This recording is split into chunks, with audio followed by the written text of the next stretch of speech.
Fala galera, seja muito bem-vindo e muito bem-vinda a mais um vídeo aqui do canal e hoje nós vamos falar sobre profissões, o que faz um estrategista de marcas. E é engraçado que até meu pai às vezes me pergunta isso: Ciro, o que você faz? Tem 10 anos que eu faço o que eu faço e é uma profissão relativamente nova, então a gente vai falar sobre o que faz um estrategista de marcas. Fica comigo até o final se você tá afim de eventualmente mudar de carreira, conhecer uma área nova e explorar possibilidades dentro daquilo que você já faz.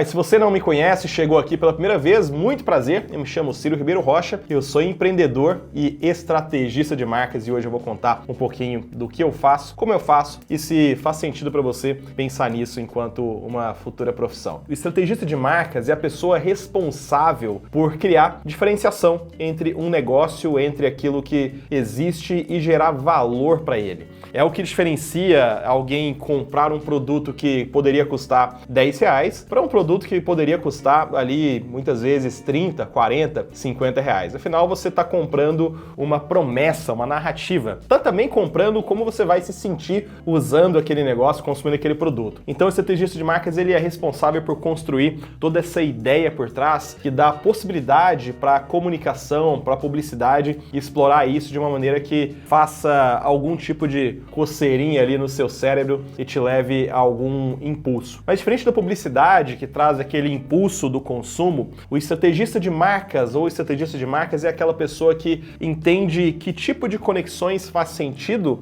de forma muito verdadeira com o seu cliente, com o seu público e envelopa essa narrativa com ressonância para essa pessoa. Então, na prática, entre as atribuições de um estrategista de marcas está entender como é que o mercado funciona, como é que o mercado se comporta, como a empresa ela chegou até ali, ou se você está começando um negócio do zero, como você pretende chegar aonde você quer chegar. Então, no dia a dia, envolve ter um mapeamento muito claro de concorrentes, olhar a tendência, aquilo que molda não só a tendência dentro do setor, mas também comportamentos. Afinal, todo mundo concorre com todo mundo hoje em dia. Um estrategista de marcas que eventualmente vai fazer alguma coisa para Netflix, ela vai entender que não está concorrendo só com o mercado de streaming, com o Disney Plus, por exemplo, está concorrendo muitas vezes com o jantar de amigos ali dentro de casa. Então, como é que eu posso criar soluções em conjunto para, por exemplo, entender que dá para criar um serviço de streaming em que qualquer pessoa assista um filme ao mesmo tempo, né? Esse é um tipo de saída que o estrategista de marcas poderia gerar dentro de um insight voltado para comportamento. Então, qual que é o dia a dia de um estrategista de marcas? Ele vai conhecer muito a empresa, ele vai conhecer os clientes, ele vai a campo. Eu, por exemplo, o primeiro trabalho que eu fiz como estrategista de marcas é um trabalho para reposicionamento da Ipiranga no Brasil e eu literalmente virei noites em postos de combustível para entender qual era o comportamento ali. Conversei com algumas pessoas, eu buscava entender por que elas abasteciam naquele posto e não no posto do lado. A bandeira Ipiranga fazia algum tipo de influência na tomada de decisão, o frentista, a qualidade do combustível. Não só virei madrugada, como eu também busquei entender se na manhã o comportamento era parecido, e no meio da tarde, e no horário de almoço. Então o estrategista ele vai buscar essas microinformações aí para entender esses contextos possíveis para a marca se diferenciar. O estrategista dentro de um projeto de empresa, ele vai entender a fundo como funciona todo o processo de, por exemplo, confecção de uma roupa ou projeto de criação de um sabão em pó. E ele também vai conversar com o consumidor final desse sabão em pó e com as pessoas que trabalham ali dentro. Por quê? Um dos grandes trabalhos de um estrategista é entender qual é o nível de expectativa que se tem quando alguém está comprando, consumindo alguma coisa. E nesse intervalo entre expectativa, eu posso entender se ela é uma expectativa racional ou é um pouco mais emocional, qual o significado por trás daquilo que a pessoa está comprando e, nesse micro momento, avaliar quais são as oportunidades de fato para ser diferentes. E a partir daí nós temos entregas,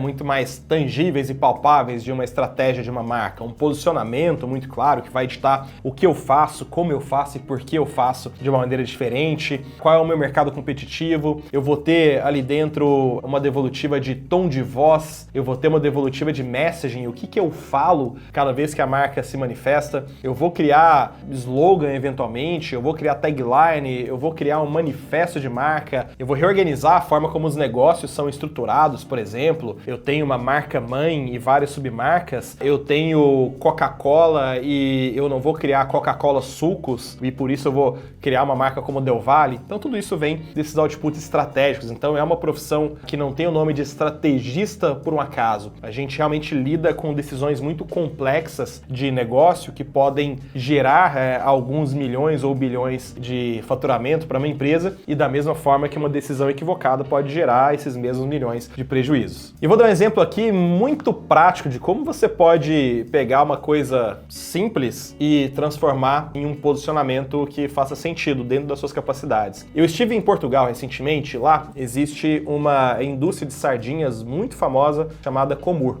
A Comur ela foi fundada ali na década de 40, no meio da Segunda Guerra Mundial, e ela surgiu com aquele objetivo de armazenar, né, alimento. Então eu coloco sardinha no azeite, né, e aí eu consigo ter aquele alimento preservado caso aconteça alguma coisa, como era aquele cenário hostil que a Europa estava vivendo. E lá em Portugal, o que esses caras fizeram recentemente? Eles criaram uma maneira diferente de mostrar esse produto, e aí extrapola a lógica de produto, sardinha em azeite, sardinha enlatada, para algo que se torne uma verdadeira experiência. Fizeram isso criando uma loja chamada O Fantástico Mundo das Sardinhas Portuguesas. E você entra, o único produto praticamente que se vende ali dentro são sardinhas. E uma coisa interessante é que, obviamente, cada tipo de latinha tem alguma coisa, né? A sardinha com um toque de limão, a sardinha com um pouquinho de pimenta, mas não existe tanta variedade assim quando se fala em como eu posso aproveitar aquele tipo de produto. Então eles fizeram uma diferenciação na embalagem. Se você olha para a loja, desde 1945, quando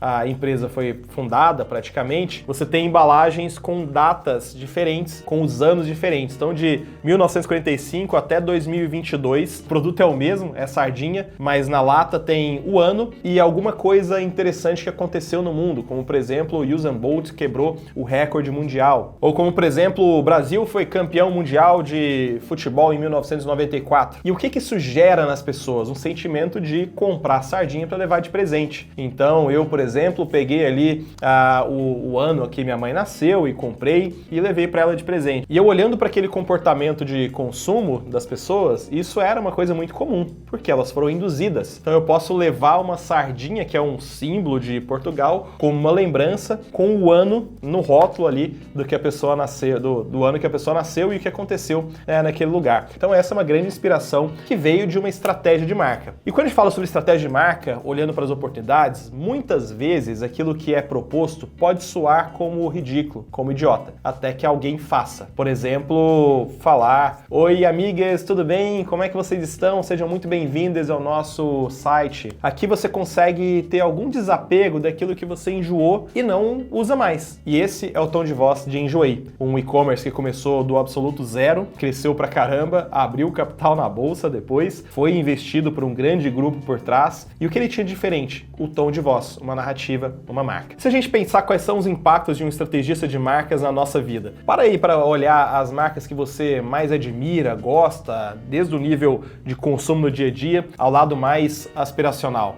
Um discurso inclusivo de Salve, uma marca de cosméticos que explodiu no Brasil quase que de repente, é um exemplo disso. Eu olho para um mercado, falo com uma mensagem mais inclusiva, de um jeito que nenhuma outra empresa do setor de cosméticos está olhando. Ou a linguagem atmosfera e poderosa de Rolex. Então, quando alguém tem um Rolex, a gente já consegue ver aquela áurea de poder por trás, de ser bem sucedido financeiramente. Isso tem a ver também com arquétipos, então se você tiver interesse em aprofundar nisso, dá uma maratonada ali na série de arquétipos que tem muita coisa também relacionada. Ou a promessa de performance de uma marca como Nike. Pera aí, eu vou comprar aquela chuteira da Nike e aí eu vou jogar futebol melhor. Ou aquele tênis de corrida da Nike e eu vou correr melhor. Tudo isso vem dentro de um cenário competitivo que foi encontrado por um estrategista de marcas. Enquanto a Nike traz um discurso de performance, por exemplo, a Puma já traz um discurso mais de lifestyle, de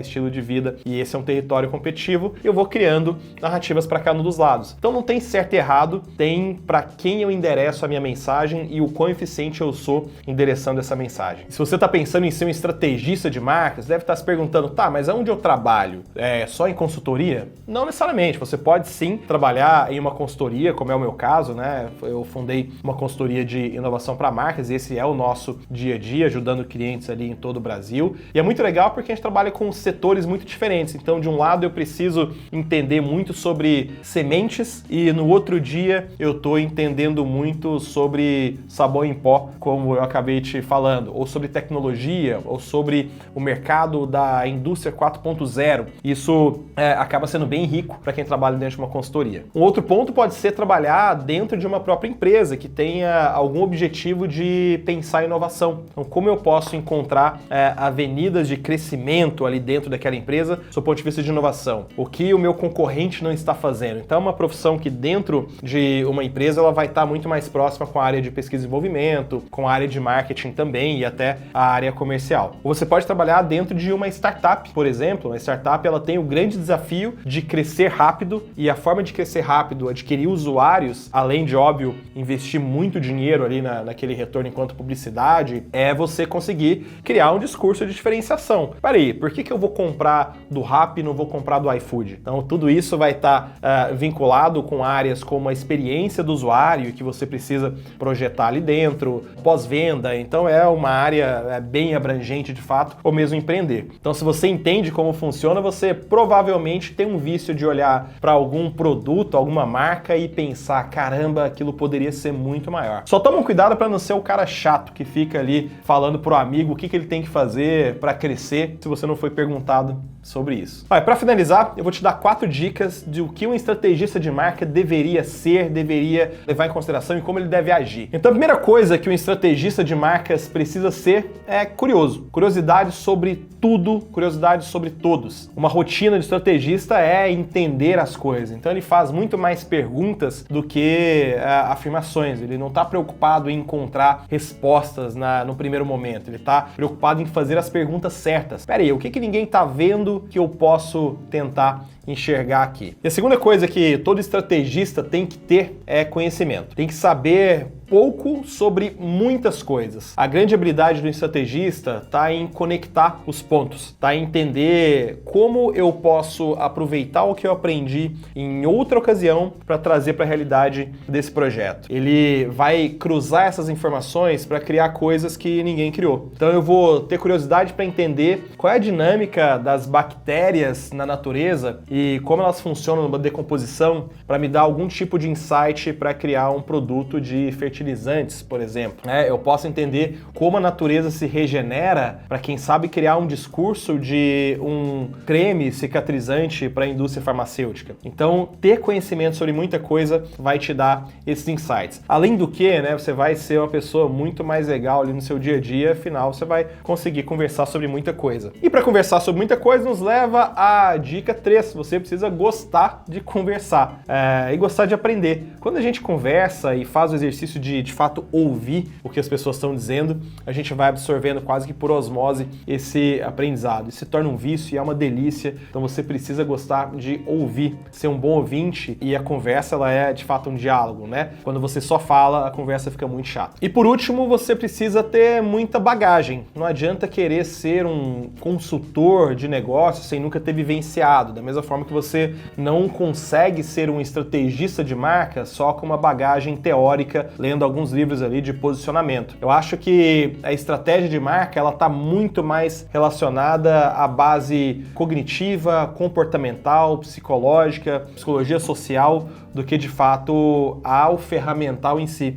A ferramenta ela ajuda muito a consolidar aquele volume de aprendizados, Porque se a gente olha para um gráfico de uma jornada, de um projeto que envolve estratégia, é isso, você começa de um ponto zero, absorve um volume muito grande de informações e depois precisa entender o que eu faço com isso. Como é que eu retiro os excessos e trago relevância para aquilo que eu descobri. E bom, eu caí nessa profissão por acaso, mas isso é um assunto para outro vídeo, vou te contar como é que eu me tornei um estrategista de marcas, mas mas eu já adianto que vem da influência desse cara aqui, Martin Lindstrom, quando eu vi uma palestra dele a primeira vez, neurocientista, e eu falei, uau, eu quero fazer isso pro resto da minha vida. Se você gostou do vídeo até aqui, me conta nos comentários o que você achou, me conta aonde a gente pode aprofundar nisso, e se você acha que esse conteúdo pode ajudar alguma outra pessoa, algum designer que está construindo marca para você, algum colega que está empreendendo junto de uma jornada, manda esse vídeo para ele que eu tenho certeza que pode trazer alguns insights. A gente se vê na próxima, muito obrigado até aqui, tchau, tchau!